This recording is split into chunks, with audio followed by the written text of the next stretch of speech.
Bismillahirrahmanirrahim.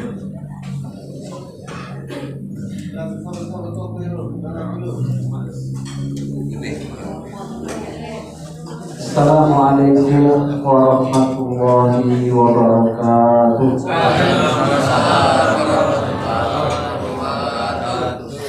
Alhamdulillah. Alhamdulillahilladzi ja'ala asy-syamsa diya'an wal qamara nuran wa qaddarahu manazila lita'lamu 'adada as-sinina wal hisab. Asyhadu an la ilaha illallah wa asyhadu anna Muhammadan abduhu wa rasuluh. Allahumma shalli wa sallim wa barik wa an'im ala hadzal nabiyyil karim wa ala alihi wa sahbihi ajma'in. Allahumma ja'al jam'ana hadza jam'an marhuma wa ja'al tafarruqana min ba'dihi tafarruqan ma'suma. Allahumma rzuqna al-ikhlasa fil qawli wal amal. Allahumma 'allimna ma yanfa'una wanfa'na bima 'allamtana wa zidna ilman. Allahumma amin amin amin ya rabbal alamin. Kaum muslimin, kaum muslimat, ibu-ibu, bapak-bapak, saudara-saudari, para hadirin hadirat yang berhadir di masjid mana nama betul Asyura ini beda Asyura dengan Syura. Asyura itu hari ke-10 Muharram, Syura itu musyawarah. Ini nama betul Asyura atau Syura? Syura di masjid Syura yang dimuliakan oleh Allah Subhanahu wa taala. Atau Asyura. Nah, Syura. Salah. Alhamdulillah, bersyukur kita kepada Allah Subhanahu wa taala berkat izin dan kehendak Allah Subhanahu wa taala. Pagi ini sudah berada kita semua di tahun baru semenjak sore kemarin, semenjak tenggelam matahari di hari kemarin kita sudah memasuki tanggal 1 Muharram 1445 ya.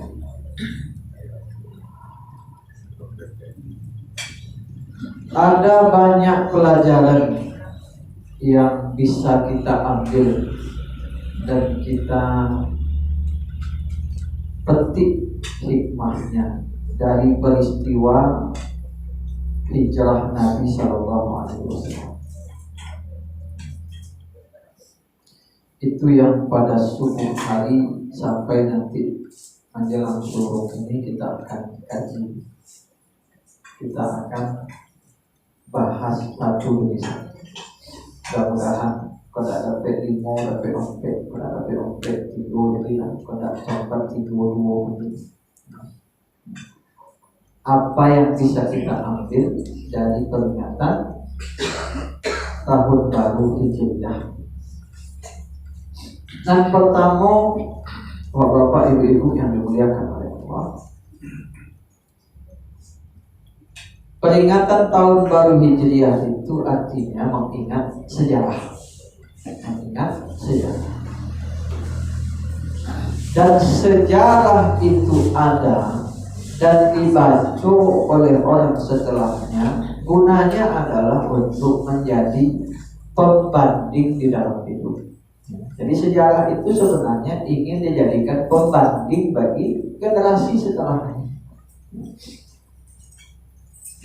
Karena sering kita merasa itu upaya benar, tapi ketika dibandingkan dengan sejarah orang-orang sebelum kita ternyata belum seberapa. Kita merasa perjuangan kita sudah sangat hebat, tapi dibaca sejarah, ternyata kita ini belum seujung kuku pun perjuangan kita dibandingkan orang-orang sebelum kita. Kita merasa ibadah kita sudah mantap, baca sejarah ternyata belum seberapa ibadah kita.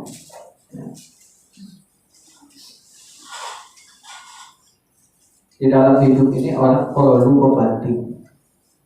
Orang yang bijak adalah orang yang pandai mencari pembanding bagi hidup. Karena hidup ini tergantung pembanding saja. Dengan siapa kita bandingkan diri kita. Ya. Pandai kita mencari pembanding, sukses hidup kita. Tapi gagal mencari pembanding, itulah yang setiap saat kita gelisah, ya. Gagal di dalam hidup.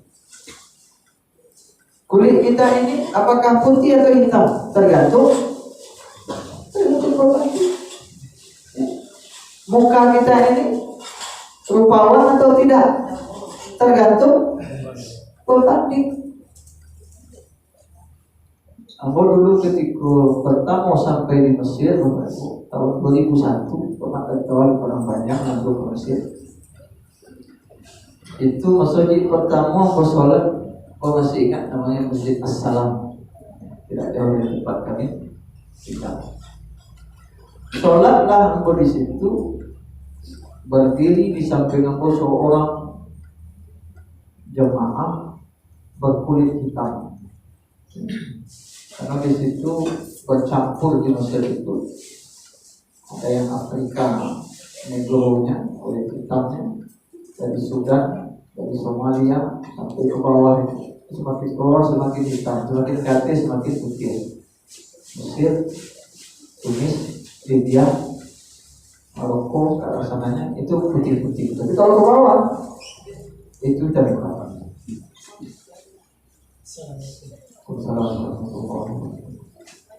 Ini mungkin pernah mencari kawan dari siku dari mana? Sholat aku ruku, memang tak khusyuk semuanya betul-betul. Tengok kaki lah, hitam putih lah,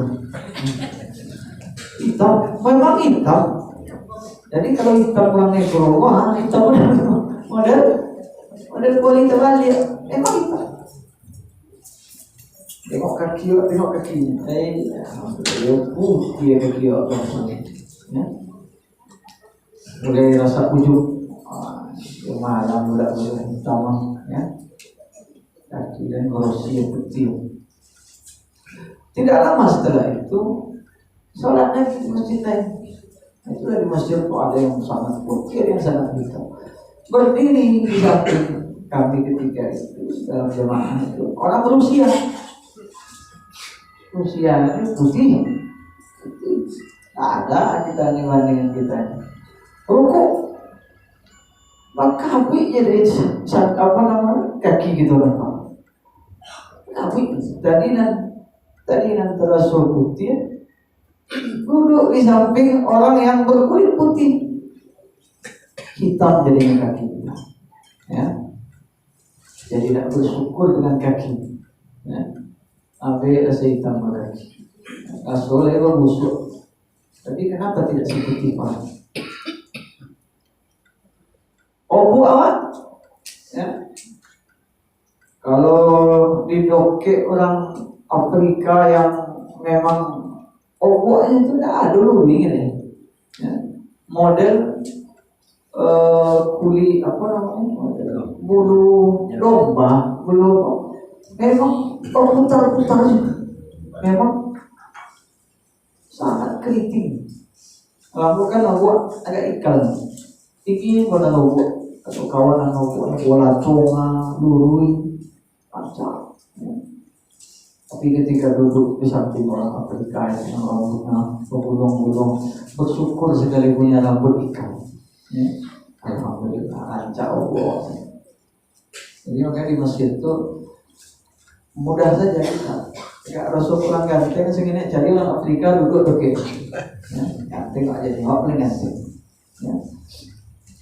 Duduk di samping orang-orang Lebanon, orang Syria, orang Maroko, orang ganteng-ganteng itu dah kurang bersyukur dengan wajah. Hidup ini pembanding saja. Bagaimana kita bijaksana mencari pembanding. Itulah yang diajarkan oleh Nabi Shallallahu Alaihi Wasallam, Bapak Ibu. Salah satu ajaran beliau tentang teknik teori mencari pembanding di dalam hidup. Maka kata Nabi, dalam urusan dunia jangan kodok-kodok nengok kan. Bukan jangan nengok kate, ini yang salah. Sebagian orang Islam itu mengajarkan katanya terbelakang, tidak mau maju, mana pun aja tuh, nengok orang miskinnya tuh sehingga tak mau kaya. Bukan begitu. Jangan terus mendongak kate, sekali-sekali tengok kate untuk menjadi motivasi. Tapi kalau menengok tuh kate, ya, nah itu yang membuat kita tazdari nikmatullahi alaika, membuat kita merendahkan nikmat Allah yang ada di tubuh kita. Tidak ada harganya diri kita ini kalau melihat orang yang lebih tinggi dari kita. Itu tuntunan Nabi Shallallahu Alaihi Wasallam di dalam hidup ini. Kalau dalam masalah dunia, jangan sering-sering nengok hati. Tengoklah kepada orang yang di bawah kita. Maka nikmat Allah yang ada pada diri kita akan semakin berharga. Begitu Nabi itu sayangnya kepada kita, sehingga memberikan tuntunan sampai kepada filosofi hidup seperti ini. Maka Bapak Ibu yang dimuliakan oleh Allah, kembali kepada poin pertama tadi, memperingati tahun baru Hijriah artinya apa? Artinya mengingat sejarah. Allah ingin kita ini bandingkan diri kita dengan generasi terdahulu, ya. Bandingkan dengan orang-orang terdahulu. Itulah kenapa Al-Quran ini, berapa jumlah ayat Al-Quran? 6.000, kalau yang terkenal 6.666. Itu mudahnya saja. Tapi sebenarnya persisnya jumlah ayat Al-Quran itu setelah dihitung dengan teliti 6.236 ayat. Tidak termasuk bismillah, ya, ada 112 bismillah yang tidak termasuk ke dalam ayat. Jadi 6.236 ayat. Lebih dari 2/3-nya adalah kisah-kisah, cerita orang-orang terdahulu. Dan itu bukan kebetulan sama sekali, bukan kebetulan, karena Al-Quran ini firman Allah. Allah yang menurunkan melalui malaikat Jibril menjadi pedoman hidup. Setiap hurufnya, setiap ayatnya menjadi pelajaran. Posisi ayatnya menjadi pelajaran. Urutan ayatnya menjadi pelajaran. Pilihan ayatnya menjadi pelajaran. Kenapa lebih dari 2/3 isi Al-Quran itu adalah kisah, adalah cerita orang-orang terdahulu.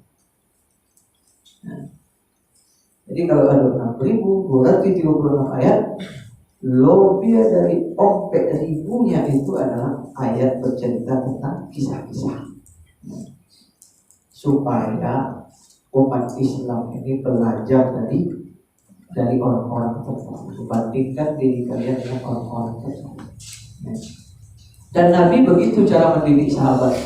Begitu caranya Nabi mendidik para sahabat.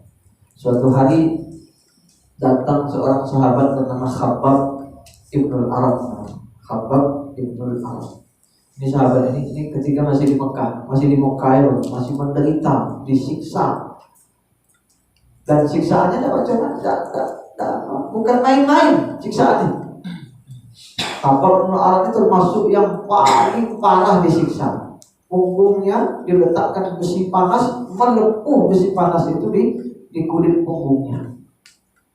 Berkali-kali diberlakukan seperti itu supaya tidak memeluk agama Islam. Kembali kepada ajaran nenek moyang kita, kepada kemusyrikan, atau kau akan disiksa seperti itu. Ya bertahan sampai pada akhirnya datang kepada Nabi Muhammad SAW. Ya Rasulullah, katanya. Nabi ketika itu sedang berada di dekat Ka'bah. Ya Rasulullah, wahai Nabi, ala tad'u lana, ala tastansir lana. Tidakkah ada engkau mendoakan kita ini, mendoakan kami? Tidakkah engkau berdoa untuk kemenangan kita?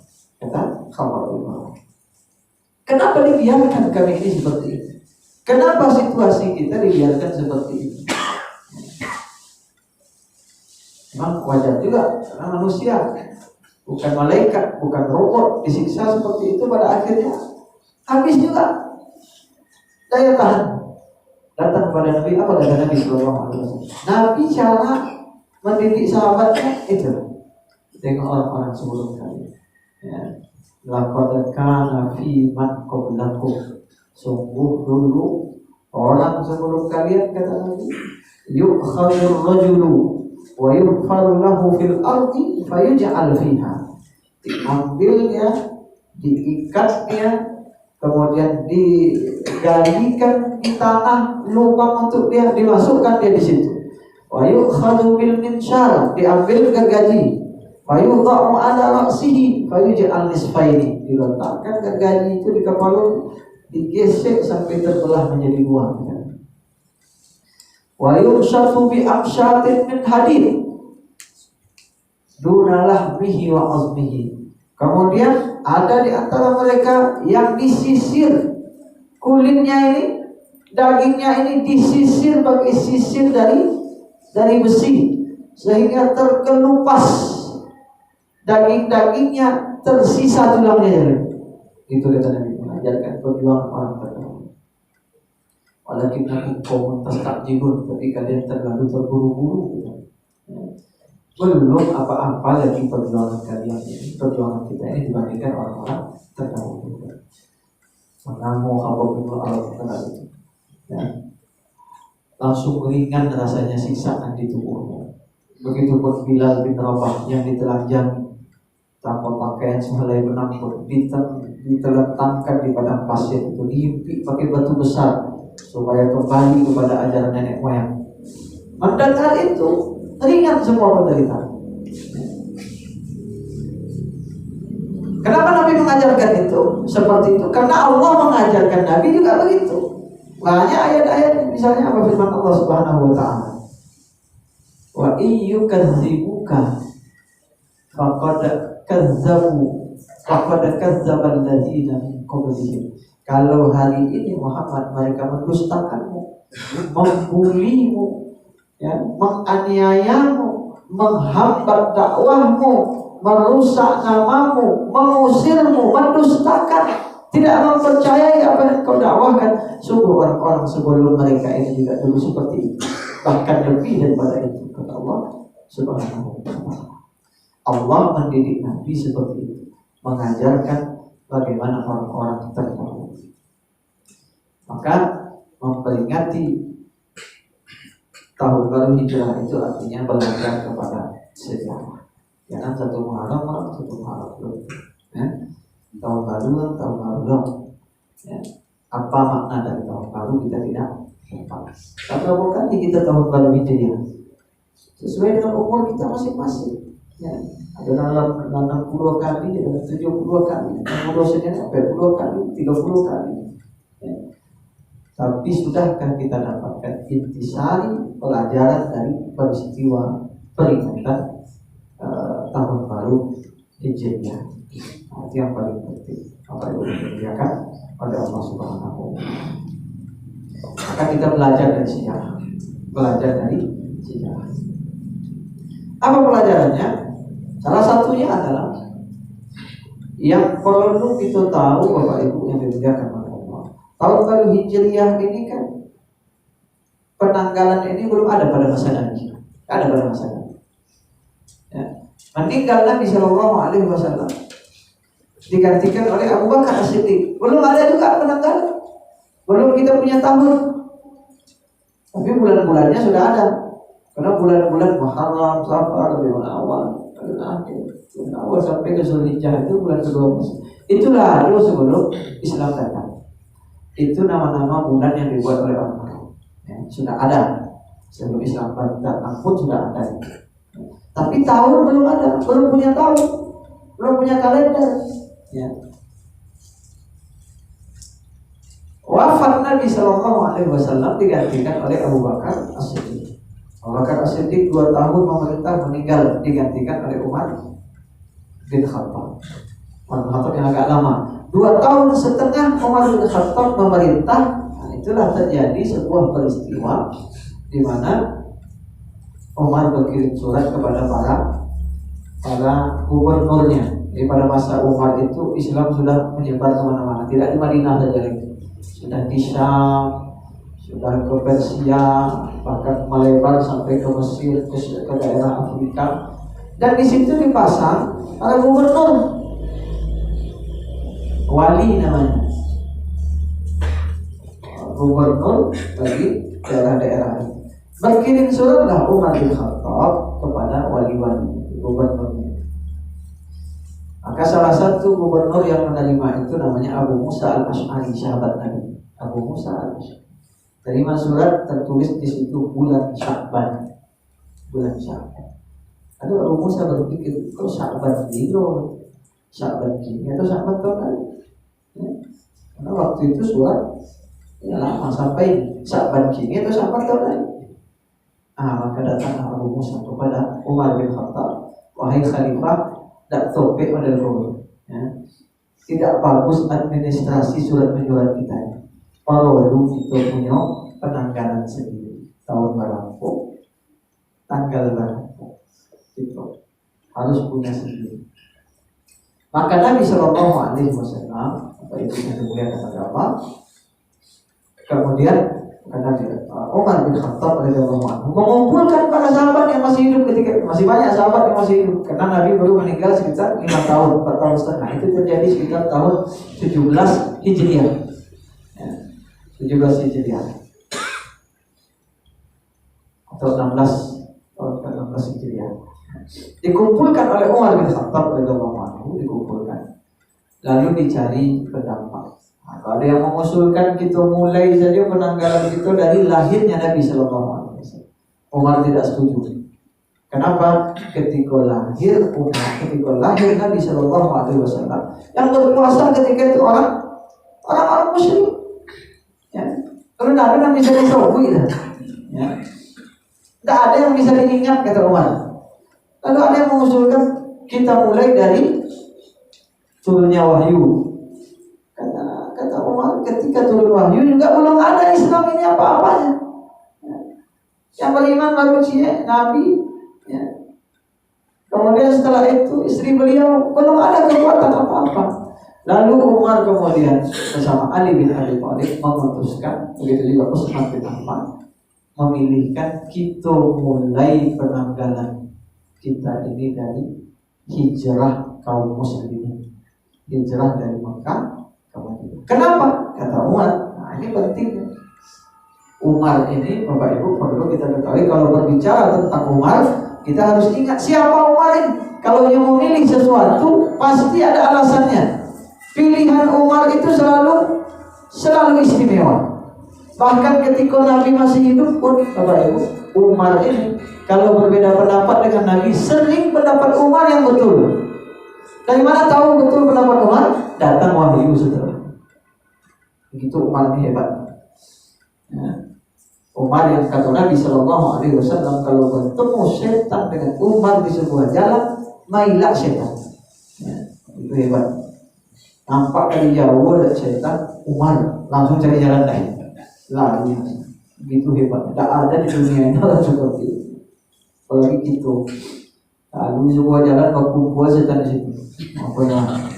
Ada di situ jalan langsung ke situ. Mari jadi sikuan. Kalau Umar dari jauh nampak oleh setan, mailah setan. Umar. Ya. Itu luar biasanya Umar. Beberapa kali berbeda pendapat dengan Nabi Sallallahu Alaihi Wasallam. Datang wahyu yang benar itu pendapat Umar. Hebatnya Umar bin Khattab. Ketika selesai perang Badar misalnya, ada tawanan orang kafir Quraisy, kan kalah orang kafir Quraisy, menang umat Islam. 300 mengalahkan 1000 orang dikalahkan oleh sekitar 313 kaum muslimin. Lalu banyak tawanan. Kan kita apa tawaran kau? Kata Nabi Sallallahu Alaihi Wasallam. Oh, Umar mengatakan tepas batang lehernya. Umar coba, ada masalah sih. Penggal batang leher, ada cerita. Orang kalau tak dihabisi dia, makanya lain cerita di masa yang akan datang. Umar. Tapi Nabi Sallallahu Alaihi Wasallam berhati lembut. Abu Bakar berhati lembut. Ini 3 sahabat yang 3 orang mulia, paling mulia. Nabi Muhammad, Abu Bakar, Umar. Ya. 3 orang ini bermusyawarah berbeda pendapat. Nabi dan Abu Bakar mengatakan janganlah kita lepas batang leher, jangan dibunuh. Kalau kita pun ketika itu mungkin akan mengatakan apa dibunuh. Apalagi yang apa namanya di negeri ini, terlalu ekstrim Umar ini. Ya. Kalau walaupun di situ pasti cenderung kepada pendapat Nabi, ya. Terlalu kore Umar ini. Ya. Akhirnya Nabi mengatakan dengan Abu Bakar As-Siddiq, usah dibunuh, itu kan keluarga kita juga, ya, suku kita juga datang dari Mekah, kita merantau ke Madinah. Nah, tertawa mereka, masa kita bunuh. Maka akhirnya diputuskan mereka ditawar, kemudian diambil tebusan. Yang tebusannya mengajarkan membaca segala macam. Diambil keputusan itu, esok harinya turun ayat, ya, yang menegur Nabi Sallallahu Alaihi Wasallam, ya, bahwa yang betul itu pendapat Umar. Tak layak bagi seorang Nabi mengambil tawanan dan mengambil tebusan padahal belum punya posisi di muka bumi. Ya, artinya belum kekuasaan, belum besar. Seharusnya yang dijalankan pendapat Umar yang tepat. Turun ayat itu benar. Datanglah Nabi dengan Abu Bakar kepada Umar, menangis kepada Umar. Kenapa? Ditegur oleh Allah. Ya. Menangis menghadap kepada Umar. Kenapa menangis kepada Umar? Turun ayat yang mengatakan pendapatmu yang benar wahai Umar. Kira-kira kalau kita mulai itu apa nak kita kata? Apa yang jadi potang? Apa yang jadi potang? Kau nak itu yang ada? Kau mentang-mentang Nabi. Kau nak oleh itu yang ada? Tapi Umar bin Khattab tidak demikian. Ya, Umar bin Khattab melihat Nabi dan Abu Bakar menangis pula. Kenapa pula kau menangis? Kata Nabi. Ya, kalau tidak ada yang kalian bertangiskan selain karena kalian berdua menangis, itu lebih cukup, sudah lebih dari cukup menjadi alasan untuk menangis. Nah, ini orang bangga, orang hebat yang benar-benar hebat. Ya. Ada peristiwa sekali lagi, Bang. Wah, ini penting juga.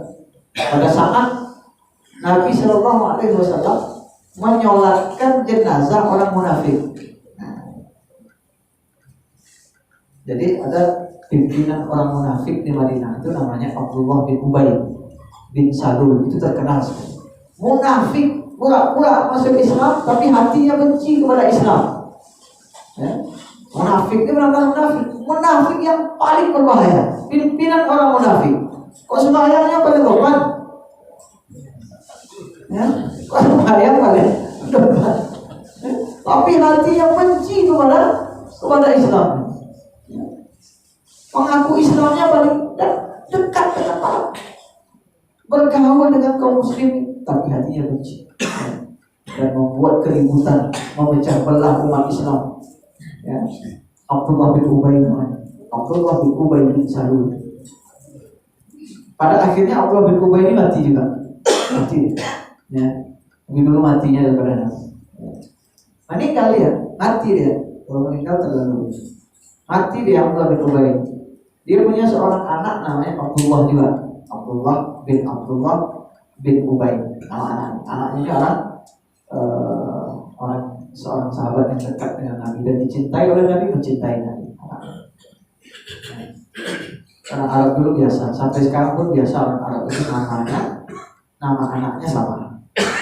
Aku punya kawan namanya Muhammad bin Muhammad. Namanya Muhammad, bapaknya Muhammad, datuknya Muhammad. Bapak dari datuknya pun Muhammad. Ya. Kalau awak misalnya Dedi, nama Dedi. Jadi, ya, untuk menghidupkan nama orang yang sudah meninggal. Nah, ingat kakeknya. Abdullah bin Ubay, anak dia, ya. Orang yang dekat dengan Nabi, cinta kepada Nabi, ya, dan disayangi oleh Nabi. Bahkan kalau ada bapaknya melakukan kesalahan, mengadu domba atau menghina Nabi, Abdullah ini yang biasa mengatakan kepada Nabi, sebelum Umar menghukumnya, biar aku yang menghukumnya. Nah, itu dia. Dia benci kepada ayahnya, yang bukan kepada ayahnya dia benci, kepada perilaku ayahnya, tapi kepada ayahnya dia sayang. Namanya ayah, dia tetap anak. Ya. Aku pernah suatu ketika dalam sebuah peperangan, Bani Mustalik nama perang itu. Dalam perang itu Abdullah bin Ubay ini mengatakan, kalau balik itu nanti ke Madinah, orang paling mulia di Madinah itu akan mengusir orang yang paling hina di Madinah. Maksudnya apa? Dia Abdullah bin Ubay akan mengusir Muhammad. Itu kata Abdullah bin Ubay. Itu ada dalam surat Al-Munafiqun. Ya. Sampai itu kepada seorang sahabat, disampaikan kepada Nabi dan terdengar oleh Umar bin Khattab. Kata Umar, biarkan aku penggal lehernya. Ya. Terdengar itu oleh Abdullah, anaknya Abdullah bin Ubay. Kata Abdullah ini, wahai Nabi, daripada Umar yang memenggal lehernya, biar aku yang memenggal lehernya. Ya. Tak tega kalau ada orang nanti yang memenggal leher ayahku, biar aku yang memenggal leher. Berdiri dia di perbatasan kota Madinah itu, Abdullah dari sang anak ini, aku tidak akan izinkan dia masuk ke kota Madinah itu kalau tidak engkau izinkan mereka. Kata Nabi, izinkan dia masuk, dibiarkannya ayahnya. Gitu Abdullah. Ketika Abdullah bin Ubay ini meninggal Abdullah bin Ubay, datang si Abdullah anaknya ini kepada Nabi, wahai Rasulullah, lah meninggal bapakku yang munafik. Aku minta tolong aja gamismu, bajumu, untuk aku jadikan sebagai kafan ayahku. Ya. Kalaupun yang memang model itu paling tidak di akhir hidupnya dapat penghormatan sebenarnya, jadi nak hilang devoti itu. Seumur hidup aku menahan paling tidak di akhir ini ada sedikit penghormatan untuk itu. Minta gamismu wahai Nabi. Diambil oleh Nabi gamisnya, dikasih, pakaikan untuk kafan ayah. Ya. Supaya senang Abdullah. Menengok itu Umar tak tahu. Ya. Apa ini Nabi? Ya. Orang munafik dikasih gamis semua untuk menjadi kafan. Tenang saja. Lalu Abdullah mengatakan, tolong Nabi sholatkan ayah. Nabi pergi, langsung tolak Nabi. Yuk aku sholatkan. Dipegang oleh Nabi, oleh Umar, tangan Nabi. Dipegang baju Nabi itu oleh Umar. Duduk Nabi. Ya. Engkau mau menyelamatkan dia? Orang munafik ini Nabi, kata Umar. Ada cerita menyolatkan dia, kata Umar. Kata Nabi SAW, memang saat itu belum turun ayat larangan untuk menyolatkan orang munafik. Ya. Yang ada ketika itu baru ada ayat mengatakan, istaghfir lahum aw la tastaghfir lahum in tastaghfir lahum 70 marratan la yaghfirullah. Apakah engkau minta ampun untuk mereka orang munafik, atau engkau tidak minta ampun untuk mereka? Sama saja. Kalaupun engkau mintakan ampun untuk mereka 70 kali sekalipun, Allah tidak akan ampuni. Itu kata Allah dalam Al-Quran. Itu sudah ada turun ketika itu ayat. Apa kata Nabi? Dalam ayat ini Allah cuma memberikan pilihan kepadaku. Engkau mau menyolatkannya, atau engkau mau meminta ampun untuknya, atau engkau tidak meminta ampun. Aku memilih memintakan ampun. Kalau dalam ayat itu dikatakan 70 kali tidak akan diampuni, aku akan minta ampun untuknya lebih dari 70 kali. Begitu Rasulullah SAW. Umar belum juga, tapi dia munafik Nabi, kata Umar. Munafik ini, pikir-pikir dulu, kata Umar. Aku sudah pikir. Berangkat disolatkannya jenazah Abdullah bin Ubay. Setelah disolatkan, Nabi antarkan kuburnya, berdiri Nabi di kuburnya. Untuk angkat segala macam. Umar menengok itu luar biasa, menggigil, menggeletek Umar. Ya. Selesai. Tidak lama setelah itu turun ayat. Apa kata ayat surat At-Taubah? Wala tusalli ala ahadin minhum mata abadan wala taqum ala qabrihi. Jangan pernah engkau menyolatkan jenazah orang munafik kalau sudah meninggal. Jangan pernah berdiri di atas kuburnya. Dalam hadis itu disebutkan semenjak saat itu tidak pernah lagi Nabi menyolatkan orang munafik. Ya, dan setelah itu pun Umar tak pernah mengatakan kepada Nabi ampun dan pun sama sekali. Dan tidak pernah dibahas oleh Umar. Turun ayat itu disampaikan kepada para sahabat. Nabi itu begitu amanahnya Nabi itu. Kalau dia ingin sembunyikan bisa saja disembunyikan oleh Nabi itu. Ini kan memalukan diri beliau sendiri sebenarnya ayat. Tapi sampai ayat itu ke kita pada hari ini menunjukkan sifat Nabi tabligh, menyampaikan. Tak ada yang disembunyikan oleh Nabi. Walaupun itu menjatuhkan nama beliau, menegur beliau sendiri. Kalau mau disembunyikan, ayatnya, apalah salah disembunyikan ayat saja.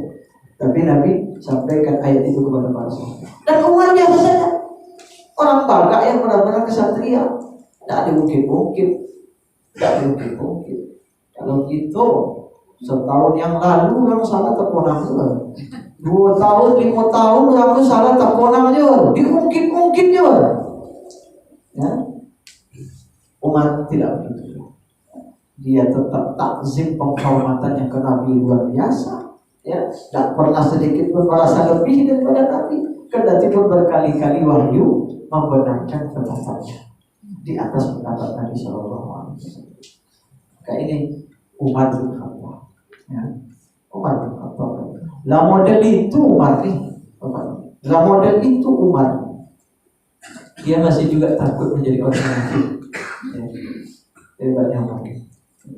Jadi setelah Nabi meninggal, kan tak tahu lagi siapa orang munafik. Kalau masa Nabi, kalau ada orang munafik, ada ayat yang menunjukkan. Nah, dia orang munafik nih. Nabi tahu, dikasih tahu ada Nabi ini orang munafik. Tapi meninggal Nabi SAW. Nabi cuma memberikan catatan nama-nama orang munafik itu kepada satu orang sahabat. Namanya Huzaifah ibn Yaman. Kepercayaan Nabi. Ini catatan nama-nama orang munafik. Tak usah disebarkan, karena akan memecah belah. Ya. Nah itu jadi Bapak Ibu kita ini masyarakat ini kita ini bukan Nabi, tidak perlu pula mengorek-ngorek orang munafik, tidak munafik. Ya. Munafik. Saya beri Ustaz tadi Indonesia pertama yang jangan sebulan. Jangan pula begitu setelah ini. Ya, Nabi untuk menjaga itu catatan orang munafik itu hanya dikasih kepada satu orang sahabat. Yang lain dia tidak tahu. Biar persatuan umat ini nomor satu persatuan soal hati itu tanggung jawab kita masing-masing. Ya, kalau soalnya sama-sama dahulukan husnuzon ke sahabat kita. Karena kalau semua orang mencurigai hati masing-masing, tidak ada persatuan kita. Kau musuh artinya, kau munafik, kau cokak gitu. Maka Nabi SAW dititipkannya nama orang munafik itu kepada Huzaifah ibn Yaman. Maka para sahabat, karena tadi ada ayat itu, ada ayat yang melarang menyolatkan orang munafik. Ini benar-benar munafik, bukan munafik yang kita sebut sama ini. Itu benar-benar munafiknya masuk mengatakan yang Muslim tapi hatinya benci kepada Islam, itu munafik. Tak benar mau itu masih di surau ada. Ya, kamu dia berpikir-pikir, nampak ada mau cari-cari. Tidak ada, siapa ada? Ini munafik yang benar-benar munafik. Ya. Ya. Dititipkan oleh Nabi kepada Huzaifah ibn Yaman dan para sahabat karena ada ayat melarang untuk menyolatkan orang munafik. Mereka setelah Nabi meninggal, mereka kalau orang meninggal di Madinah mereka menengok pada Huzaifah bin Yaman. Lihat Huzaifah salat. Salat kita. Tapi kalau tidak ada Huzaifah, ditanda. Tidak salat pada sahabat, tidak disolatkan. Begitu cara mereka. Dan tidak ada yang berani bertanya kepada Huzaifah, karena mereka tahu ini Nabi pasti ada hikmahnya, tidak disebarkan kepada. Satu-satunya yang bertanya itu Umar bin Khattab. Tapi bukan ingin tahu siapa yang ada di situ. Ini yang Umar. Yang ditanyanya bukan siapa namanya Huzaifah. Bukan begitu. Siapa namanya bukan begitu. Apa pertanyaan Umar? Huzaifah ada tanya, ada nama di situ. Ada kan nama di situ. Umar bin Khattab luar biasa. Sehebat itu orang setan tapi dia dan Nabi sudah memproklamirkan itu di hadapan para sahabat. Kalau ketemu setan dengan Umar, setan menghilang. Begitu Allah Nabi menyatakan kehebatan Umar ini. Dia yang datang kepada Huzaifah, aduh namamu itu. Masih juga dia ragu dengan keimanan. Masih juga dia khawatir dia ini masuk orang munafik. Gitu. Kalau gitu ada munafik, orang lain yang munafik. Bayang rajin, kan ada munafik. Ya, kalau dibuka itu suruh kode, aku tahu masuk. Paling aman Rasul. La haula wala quwwata illa billah. Umar bin Khattab seberapa hebat bertanya kepada Huzaifah, adakah nama di situ? Huzaifah jawabnya, adapun engkau wahai Umar tak ada di sini. Baru sombong hati segera, baru senang hati. Sebelum dia dapat informasi itu dari Huzaifah, dia masih gelisah. Dia masih gelisah. Tapi setelah Huzaifah mengatakan tak ada namamu di sini, baru mulai merasa aman. Umar bin Khattab. Kalau ada orang munafik ini, kita harus khawatir. Kita munafik ya. Umar saja khawatir. Karena munafik itu bisa masuk ke dalam hati dengan mudah. Jadi orang munafik itu banyak sekali. Ya. Walaupun munafik itu bertingkat-tingkat seperti yang saya sampaikan tadi, ada yang munafik, yang benar-benar munafik menyembunyikan kekafiran. Ada yang munafik yang disebutkan dalam hadis, tanda-tanda orang munafik itu 1, 2, 3. Ya, kalau ngecek betul, kalau beri amanah, berkhianat, ya. Kalau berjanji, ingkar, ciri-ciri orang munafik. Ya. Nah, kita evaluasi diri kita, jangan ulang. Kita kan mengaji kalau untuk ulang. Kadang menyebut ustaz mengaji untuk ulang. Kita pun yang mendengarkan pengajian kadang untuk ulang. Kalau ada ayat-ayat tanda-tanda munafik, mulai berpikir, ikut ulang itu tidak ulang. Kalau ada ayat yang bicara tentang orang-orang yang tercela, yang mau pikirkan pasti simpulan, pasti simpulan. Bukan copet-copet ke diri yang mungkin apa yang dimaksud ayat. Mungkin apa yang dimaksud oleh Nabi SAW. Evaluasi. Maka Bapak Ibu yang dimuliakan, itu Umar. Ya, kapannya kita bicara Umar ini, gak apa-apa ya. Biasa perlu kita kenalkan Umar ini, sahabat-sahabat ini kepada ada anak kita ada. Nah itu ya Allah, ya. Mestinya dibawa juga subuhnya kan. Ya. Itu Umar. Jadi kalau Umar sudah memilihkan sesuatu, rasa-rasanya tidak sembarang pilih. Bahkan wahyu pun sering membenarkan pilihan Umar yang dalam pandangan manusia biasa rasanya tidak betul ini. Tapi wahyu mengatakan itu betul. Ya.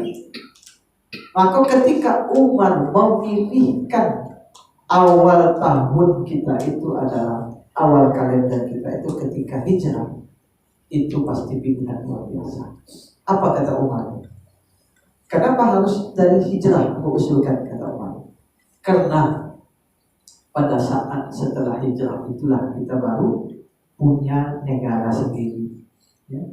Punya tanah air sendiri, punya undang-undang sendiri, punya pemerintahan sendiri, bisa mengatur ekonomi sendiri, bisa menentukan nasib sendiri, punya tentara sendiri, punya kekuatan dan disegani oleh orang. Kata Umar, Iko akan topik dijadikan sebagai tahun pertama dari penanggalan gitu.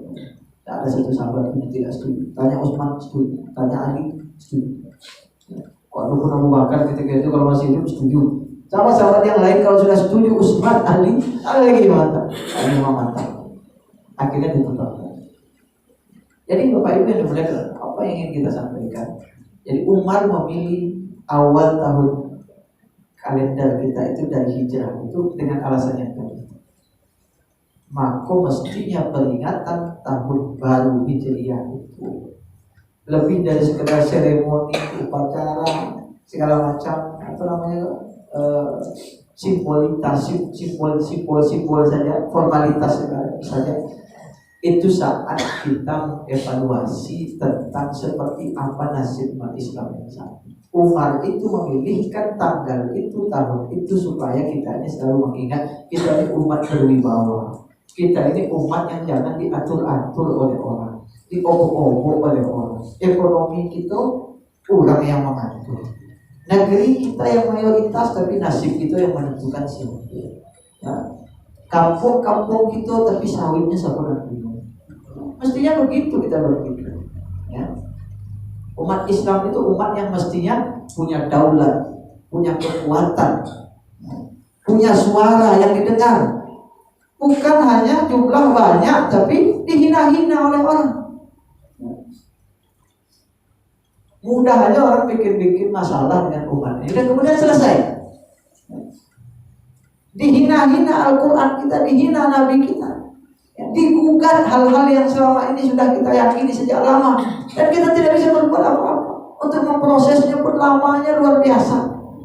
Al-Quran ini disebut bukan firman Allah. Kesepakatan sejak berabad-abad disebut ini sabda Nabi. Umat Islam pun mana yang tidak tersinggung. Ya pun masalahnya sebut itu sabda Nabi. La haula wala quwwata illa billah. Itu firman Allah, itu kesepakatan umat.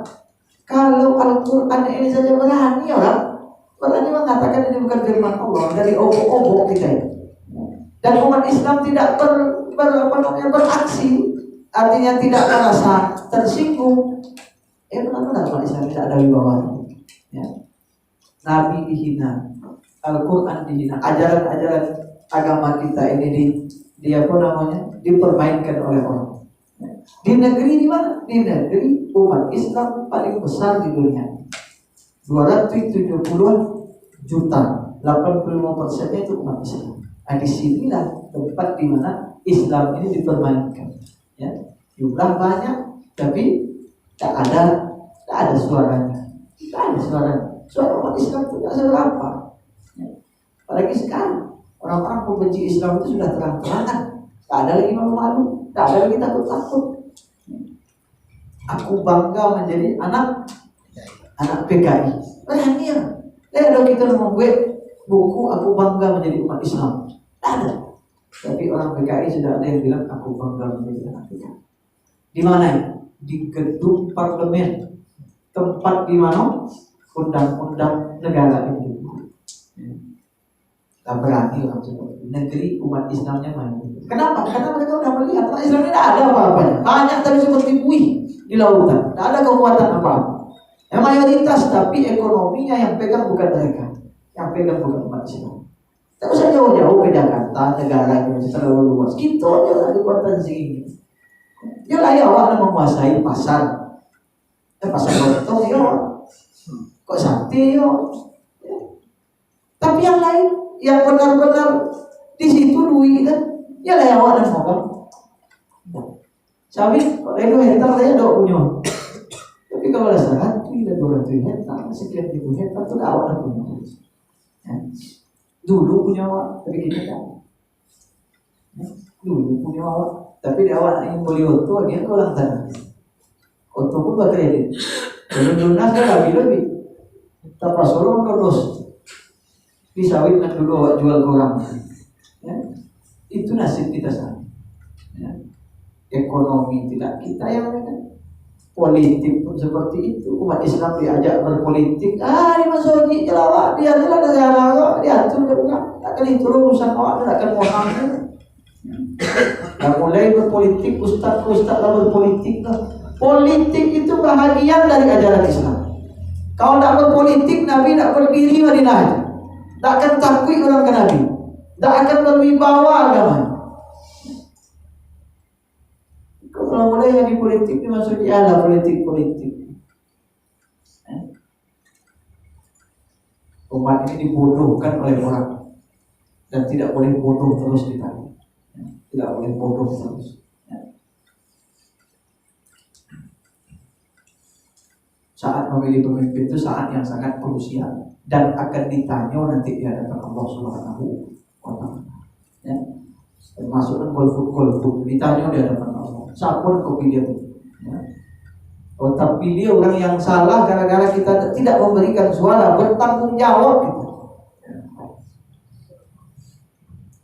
Apa itu yang dimuliakan Allah Subhanahu wa taala, apa rasul yang disebutkannya di bawah itu ada masalah. Ada tempat lain yang muncul itu. Di sini ini insya Allah kesadaran politik umat Islamnya sudah banyak ya. Di bawah ini insya Allah sudah baik. Insya Allah. Maka kita ini diingatkan oleh tahun baru ini, Umar itu memilihkan tahun baru itu dan hijrah untuk mengingatkan kita ini harus punya kekuatan. Ya. Kok kita umat Islam yang punya negeri ini, masjid surah kan orang ikut, mungkin dari mau tinggi, ya dari mau tinggi surah.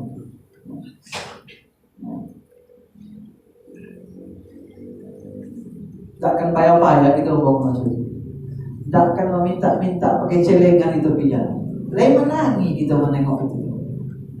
Tak pernah, tak ada terlangsung itu tuh sedih. Membangun masjid pakai kardus itu. Memang itu yang bisa dilakukan Pak. Memang itu yang bisa dilakukan. Buat proposal untuk masjid, naikkan turun. Tak akan ada orang.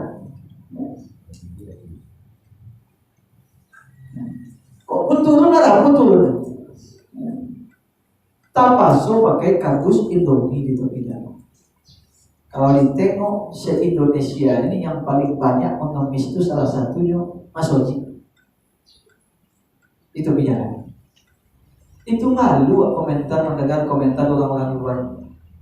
Kok jauh umat Islam membangun Mas Oji? Emang tidak boleh? Boleh, tidak apa-apa. Silahkan saja. Gas tuh. Tapi di dalam hati kita ada rasa nyaman. Itu boleh payah bangun masjid. Tidak ada orang kaya. Tidak ada orang yakin yang bisa membantu bangun masjid. Ada, tapi suaranya tertimpali oleh suara mayoritas. Ya, tertimpali oleh suara yang lebih banyak. Suara ini masih-masih orang di sekelilingnya dah hilang suara. Ya, masih-masih orang, bisik-bisik orang di sekitarnya. Satu orang bersuara menyuarakan kebenaran, tapi orang yang banyak di sekitarnya bisik-bisiknya hilang suara. Bisik aja belum suara. Begitu minoritasnya gitu, sedikitnya. Awak mayoritas itu. Bapak Ibu yang dimuliakan oleh Allah Subhanahu wa taala, tapi ini proses. Kita tidak pernah pesimis, kita optimis. Kita ingin selalu membangun kesadaran itu. Topang sahabat-sahabat kita, orang-orang baik kita ketika dia berjuang di politik. Topang dia, bantu dia. Ya. Kok perlu kumpulan duit, orang bagi menyebar-nyebar duit, bagi-bagi duit, awal akhirnya duit. Ya. Supaya dia yang dapat posisi, nanti bisa memperhatikan maksudnya, bisa memperhatikan kita semakin banyak orang yang baik. Maka tempat kotor itu sedikit demi sedikit bisa diminimalisir. Baru berapa bulan lah mulai tersebarnya samun dan berubah samun kan itu nah. Ya berapa orang baru ya di Indonesia ini berapa orang yang baik, di parlemen berapa yang baiknya belum bisa. Tapi kalau kita terus berusaha, mudah-mudahan usaha itu masuk dalam catatan kebaikan kita bersama. Hasilnya kita serahkan kepada Allah Subhanahu wa taala. Mudah-mudahan Allah bangkitkan kesadaran kita umat Islam ini bahwa tahun baru Hijriah ini mengajarkan kepada kita umat ini harus kuat, umat ini harus berdaulat, harus punya suara, harus ikut menentukan kebijakan, bukan hanya mengikuti kemana arah orang saja. Ya.